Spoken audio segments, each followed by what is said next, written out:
दिव्या जी, आपको अपने खराब पास्ट से क्या एक्सपीरियंस मिला? देखिए,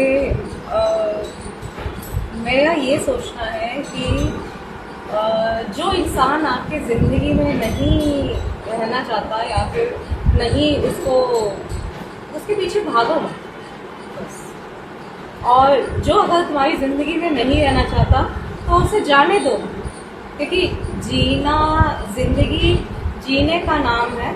और आप उसके पीछे भागने से क्या फ़ायदा होगा? आप उसको स्टक करके नहीं रख सकते कभी भी। और फिर ये है कि आप ठीक है, नहीं रहना चाहता वो ज़िंदगी में, वो खुश है अपना, और तुम आगे बढ़ो, तुम उसके पीछे भागो मत बस। मेरा यही कहना है।